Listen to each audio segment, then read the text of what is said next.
شروع کرتا ہوں اللہ کے نام سے جس نے مجھے اور پوری کائنات کو پیدا کیا اور جس کے پاس ہم سب کو لوٹ کے جانا ہے۔ میں ہوں اقبال امام اور آپ دیکھ رہے ہیں میرا یوٹیوب چینل اخبار الیوم۔ دیکھنے والوں نے مجھ سے گلہ کیا ہے کہ آپ عمران خان پر کیوں نہیں بولتے، جبکہ پوری دنیا عمران خان پر بول رہی ہے۔ بھائی، میں سیاسی آدمی نہیں ہوں، یہ سیدھا اور سب کو پتہ ہے کہ ایک سیاسی معاملہ ہے، حکومتی معاملہ ہے، عدالتی معاملہ ہے۔ میں اس پر کس طرح بولوں؟ ہاں، یہ بول سکتا ہوں کہ میں نے اپنی زندگی میں اتنا مضبوط آدمی اور اپنے بیان پر ڈٹے رہنے والا آدمی میں نے کم از کم نہیں دیکھا۔ اور بقول پیر پگارا کے کہ عمران خان چور نہیں ہے، اگر وہ چور ہے تو پھر ہم سب چور ہیں۔ جی پیر پگارا، اگر ویڈیو پسند آئے تو اسے شیئر کیجیے گا، لائک کیجیے گا اور کمنٹ میں یہ ضرور لکھیے گا کہ آپ کو یہ کیسی لگی یا مجھے کیسی بنانی چاہیے تھی۔ میں ظاہر ہے کہ جب سے بیماری سے اٹھا ہوں بہت سی باتیں بھول جاتا ہوں، مجھے یاد نہیں رہتی، بہت سے الفاظ بھول جاتا ہوں، بہت سی عبارتیں بھول جاتا ہوں، بہت سے جملے بھول جاتا ہوں اور آگے بڑھ جاتا ہوں۔ تو معاف کیجیے گا، ذرا آپ کو زحمت ہوگی میری باتیں سن کر، لیکن پھر بھی چلیے، پہلی خبر یہ ہے کہ سعودی عرب کا 94واں دن، قومی دن منایا جا رہا ہے اس مہینے کے آخر میں، غالباً 23 تاریخ ہے۔ میں خادمین حرمین شرفین اور ولی عہد محمد بن سلمان کو دلی مبارکباد پیش کرتا ہوں۔ اللہ تعالیٰ سعودی عرب کو ترقی دے اور سعودی عرب تمام اسلامی دنیا کو لیڈ کرے، اور ساری دنیا، چونکہ وہاں مکہ مدینہ ہے اور دنیا وہاں جاتی ہے، تو ہم دعا کرتے ہیں کہ اللہ تعالیٰ اپنی رحمت سعودی عرب پہ بنائے رکھے۔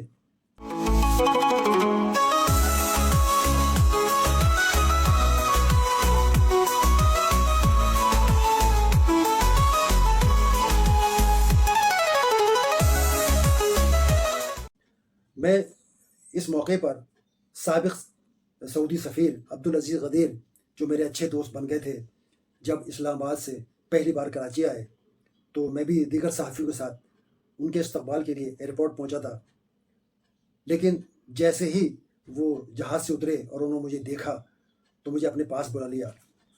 میں انہیں بھی مبارکباد پیش کرتا ہوں، اور سعودی قونصل جنرل فالح محمد الروحیلی تو میرے اتنے اچھے دوست بن گئے تھے، کیونکہ اس زمانے میں میرا اخبار عربی میں اور انگریزی میں بزنس مین کے نام سے شائع ہوتا تھا۔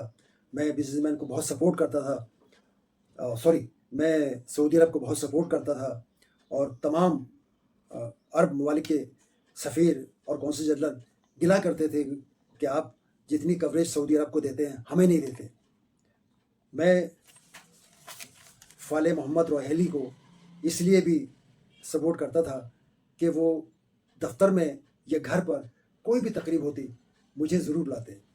میں رابطہ عالم اسلامی کے ڈائریکٹر جنرل عبدو عطین، جو کہ اسلام آباد میں تھے، بہت اچھی اردو بولتے تھے، کئی کتابوں کے مصنف تھے، اور میرا آج تک ان سے رابطہ ہے۔ وہ جہاں بھی رہیں ترقی کریں اور خوش رہیں، صحت مند رہیں۔ آئیے اب آتے ہیں دوسرے موضوع کی طرف، کہ اسرائیل نے پہلے قطر پر حملہ کیا، اس کے بعد یمن پر۔ اس سے تمام عرب ممالک کو بہت تشویش ہے، غم و غصہ ہے، اور میں تو یہ کہوں گا کہ تمام عرب ممالک پاکستان سے دفاعی معاہدہ کر لیں، کیونکہ پاکستان ایک ایٹمی طاقت ہے، اور نہ صرف ایٹمی طاقت ہے بلکہ اس کے شاہینوں کے پاس اتنی صلاحیت ہے، وہ اتنے بہادر ہیں، وہ اتنے ڈیڈر ہیں، وہ اتنے جانباز ہیں کہ پوری دنیا ان کا لوہا مانتی ہے۔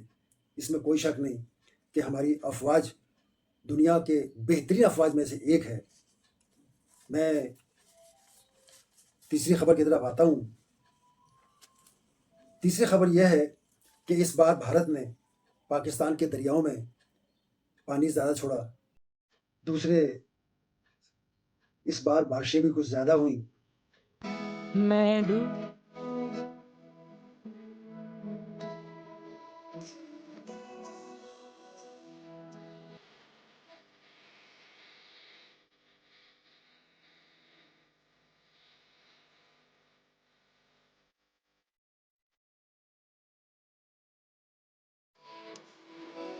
جس سے دیہات کے دیہات بہ گئے، گاؤں کے گاؤں مٹ گئے، صفحہ ہستی سے مٹ گئے، اور پھر تیار فصلیں جو کاٹنے والی تھیں وہ کاغذ کی ناؤ کی طرح بہہ گئیں.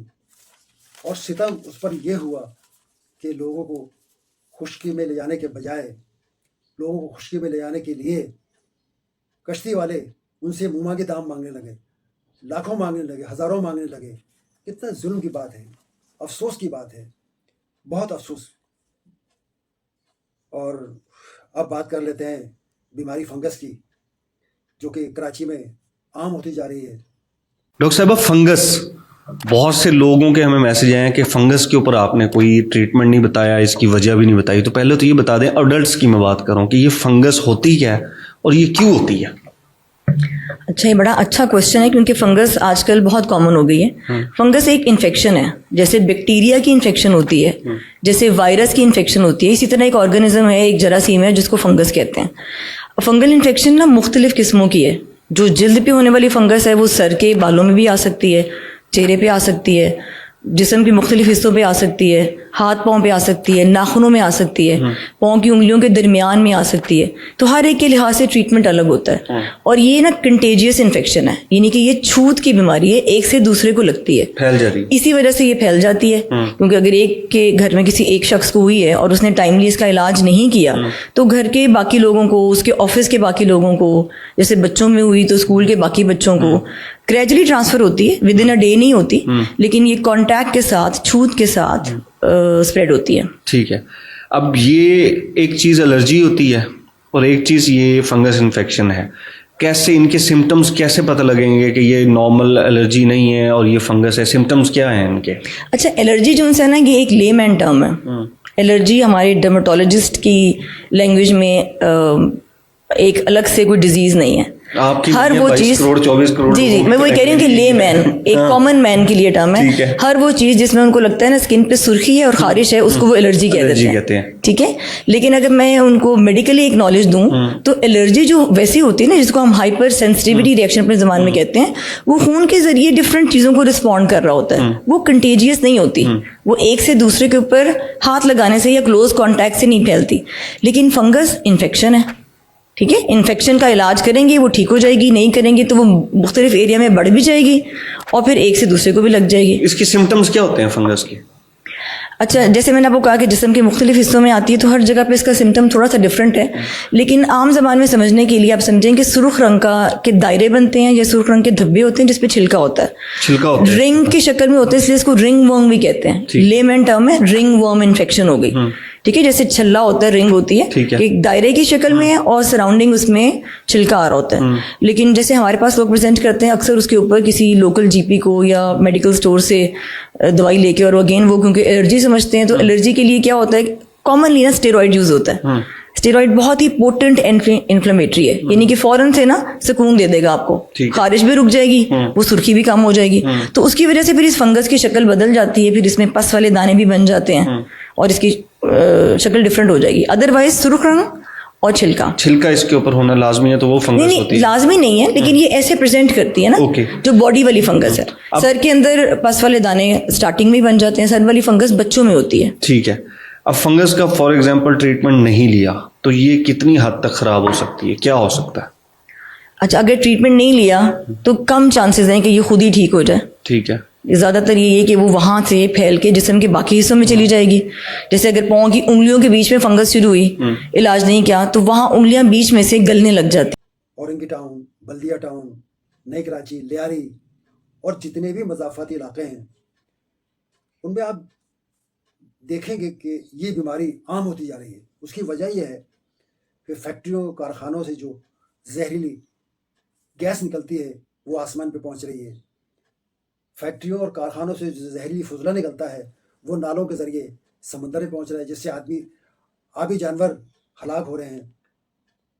اور یہی نہیں، بعض جگہوں پہ تو وہ پانی کے نلکوں میں، پانی کی لائنوں میں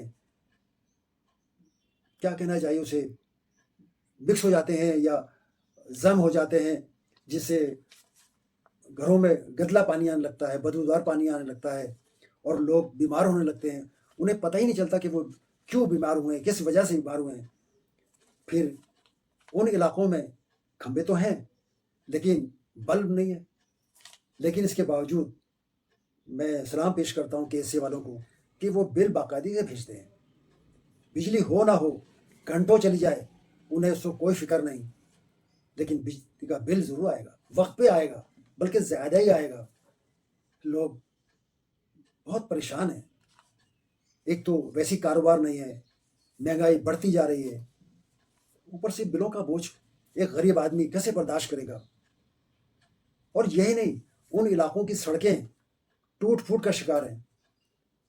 وہاں جب مریضوں کو اسپتال لے جاتے ہیں تو راستے میں ہی بجائے اسپتال پہنچنے کے اوپر پہنچ جاتے ہیں۔ کاش کوئی ان علاقوں میں بڑا اسپتال قائم کرے۔ میں تو یونائٹڈ کنگ کے حسین بھائی سے درخواست کروں گا کہ وہ ان علاقوں میں کوئی ایک بڑا اسپتال قائم کر دیں۔ یہ صدقہ جاریہ ہے، آپ کو یقین کریں بہت ثواب ملے گا، بہت دعائیں ملیں گی آپ کو۔ آپ سوچیے، غور کیجیے اس پر۔ آپ کا ماشاءاللہ یونائٹڈ کنگ جو ہے اس وقت پاکستان میں اس کا مقابلہ کوئی نہیں ہے۔ جس طرح سعودی عرب میں البیک ہے، اس کا ایک نام ہے، اس کی ایک پہچان ہے، ویسے ہی میں سمجھتا ہوں کہ یونائٹڈ کنگ کی ایک پہچان ہے، ایک نام ہے، اور اس کے مقابلے کا کوئی اور ایسا بڑا ادارہ نہیں ہے جو یونائٹڈ کنگ کے مقابلہ کر سکے۔ آئیے اب آتے ہیں دوسرے موضوع کی طرف، جس کا عنوان ہے خواب۔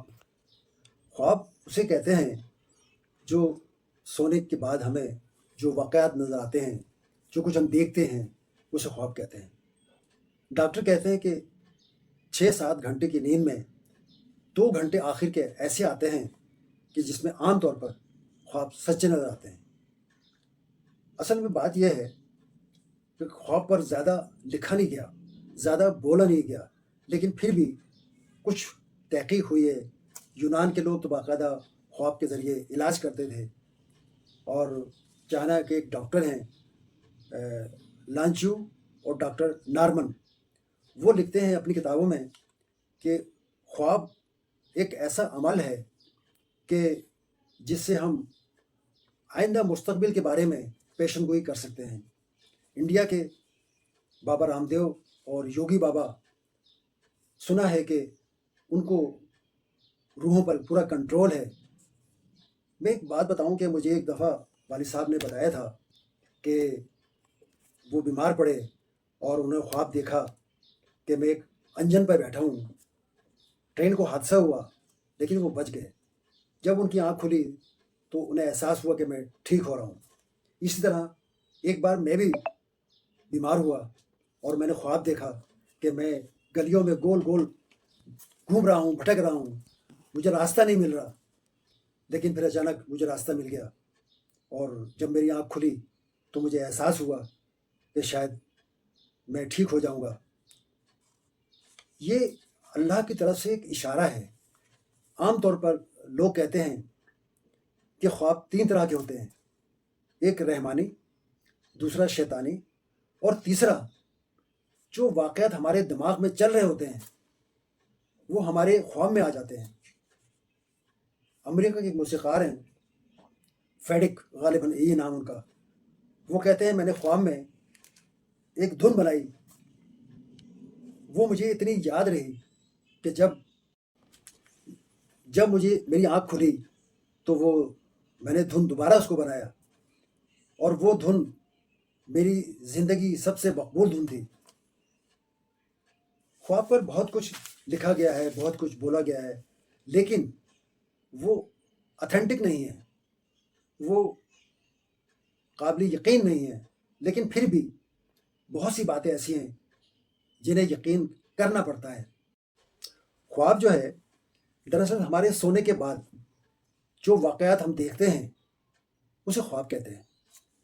اور ڈاکٹروں کا کہنا ہے خواب جو ہے دراصل ہمیں کچھ مستقبل کے بارے میں، حالات کے بارے میں انڈیکیٹ کرتا ہے، نشاندہی کرتا ہے، جھنجھوڑتا ہے ہمیں کہ دیکھو سنبھل جاؤ، اب یہ ہونے والا ہے، اب یہ ہونے والا ہے، اب یہ ہونے والا ہے.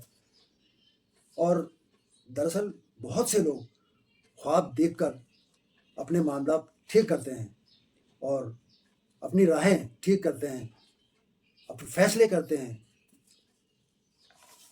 میں یہاں اپنے تمام دوستوں سے اجازت چاہوں گا، لیکن ایک بات میں کہنا چاہوں گا کہ ایک دوست ہے میرے، دوست میرے نہیں ہے بلکہ وہ میرے اچھے، کیا کہنا چاہیے اسے، ایک ریل فین ہے.